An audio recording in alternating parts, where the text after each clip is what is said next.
For cheap gold, items and other boosts for Diablo 4, visit aoeah.com. Check out the link in the description, you get 3% off with the code ARIAT. Hello and welcome everybody. As you can probably imagine, I'm in PTR stress right now. There's a lot to test, since the meta is changing drastically once again. Nevertheless, I want to show you what I've come up with so far. In this post, you'll see my double swing Thornsquake Barb. It's an interesting mix that I tested more or less for fun, and it works even better than expected. But there's definitely still room for improvement. Let's take a look at the skill tree. Compared to my old double swing Thorns build, quite a few things are different here. We won't be using the basic attack, thanks to sufficient resources, and I'm also skipping Warcry and the ultimate. Instead, I've included Leap and Ground Stomp. With these skills, we will trigger earthquakes that increase our damage and deal damage themselves. I'm also using the new key passive, which enhances my thorns by spending fury on my double swing attacks. Once again, we'll be playing the two-handed axe mastery.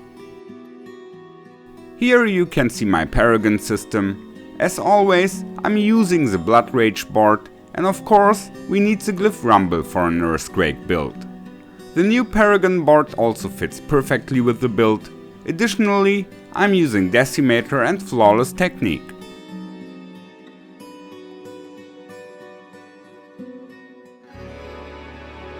Now the gear.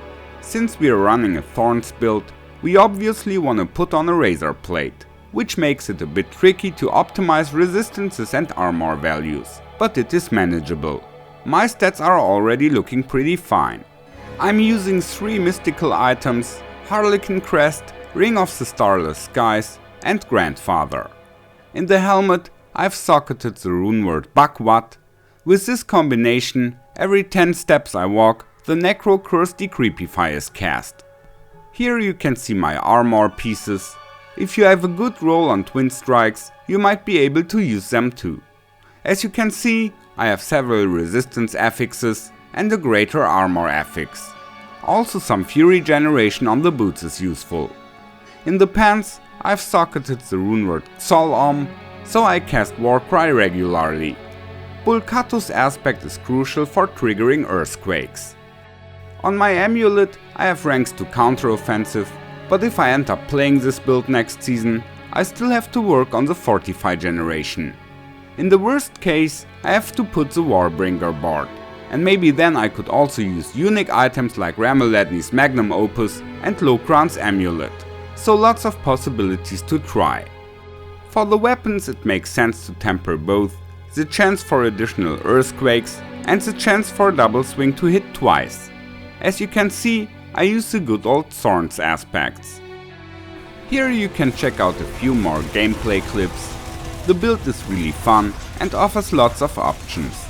We use Steel Grasp to pull monsters together, and with Leap and Ground Stomp we trigger as many earthquakes as possible.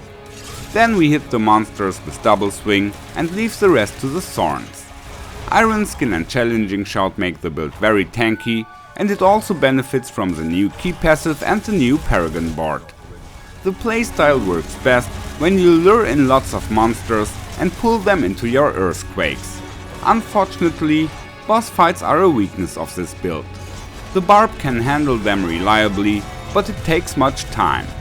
I say goodbye at this point, take care and may the loot be with you.